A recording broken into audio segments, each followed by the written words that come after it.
क्या नबी करीम सल्लल्लाहु अलैहि वसल्लम ने अपनी सालगिरह मनाई थी? हकीकत क्या है? आजकल एक बहुत बड़ी गलतफहमी फैल रही है कि नबी करीम सल्लल्लाहु अलैहि वसल्लम अपनी बर्थडे मनाते थे। लेकिन क्या वाकई ऐसा था? अगर हम तारीख को देखें तो हज़रत आदम अलैहिस्सलाम से लेकर नबी करीम सल्लल्लाहु अलैहि वसल्लम तक किसी नबी की सालगिरह मनाने का कोई सबूत नहीं मिलता। ना ही किसी सहाबी ने ऐसा किया और ना ही ये दीन का हिस्सा है। अब सवाल ये पैदा होता है कि बर्थडे मनाने का मतलब क्या होता है। आम तौर पर इस दिन को सेलिब्रेशन किया जाता है, खुशियां मनाई जाती हैं, केक काटा जाता है, खाने पीने की दावतें दी जाती हैं और मौज मस्ती की जाती है।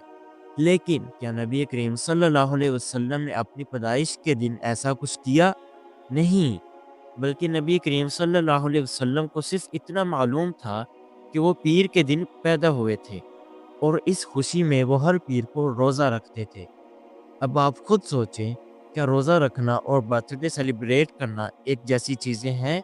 रोज़ा रखने में इंसान ना कुछ खाता है, ना पीता है, ना कोई पार्टी करता है, बल्कि ये तो सेल्फ रिफ्लेक्शन यानी खुद को बेहतर बनाने का एक अमल है। फिर कैसे कहा जा सकता है कि नबी करीम सल्लल्लाहु अलैहि वसल्लम अपनी बर्थडे मनाते थे? बर्थडे मनाने की तारीख कहाँ से आई? अगर हम दुनिया की सबसे पुरानी तारीख को देखें तो बर्थडे मनाने की रवायात सबसे पहले फिरौन के दरबार में नजर आती हैं।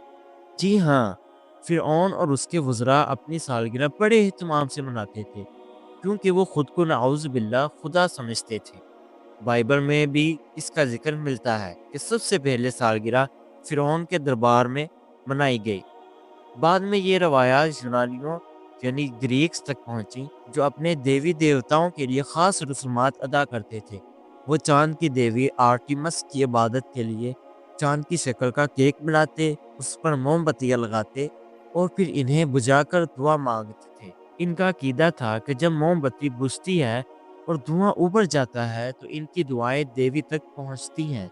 आज भी हम यही कुछ करते हैं, केक पर मोमबत्तियां लगाते हैं, दुआ मांगकर इन्हें बुझाते हैं। लेकिन क्या इस्लाम में दुआ मांगने का यही तरीका बताया गया है? नहीं, इस्लाम में दुआ के लिए हाथ उठाने का हुक्म है, अल्लाह के हुजूर झुकने का हुक्म है। केक पर मोमबत्तियां बुझाकर दुआ मांगना तो बराह रास्त यूनानियों की तकलीद है। अब एक और हैरान कुन बात सुने। शैतान परस्तों की सबसे मुकद्दस किताब दी सैटेनिक बाइबल में वाज़ेह तौर पर लिखा है कि दुनिया में सबसे अहम दिन अपनी सालगिरह है, क्योंकि इनका अकीदा ये है कि जो चाहो करो, यानी डू एज़ टू विल, क्योंकि नाउज़ बिल्लाह हर इंसान खुद एक खुदा है। दूसरी तरफ इस्लाम हमें ये सिखाता है कि जो अल्लाह चाहे वो करो। एक मुसलमान अल्लाह के हुक्म के आगे सर झुकाता है, लेकिन शैतान परस्त खुद को सब कुछ समझते हैं। यही वजह है कि इनके नज़दीक बर्थडे मनाना सबसे बड़ा फेस्टिवल है, क्योंकि इस दिन वो अपनी ज़ात को सबसे ज़्यादा अहमियत देते हैं।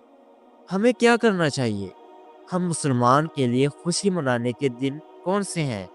दो ईदें, ईद उल फितर जो रमज़ान के बाद आती है, ईद उल अज़हा जो कुर्बानी के बाद आती है।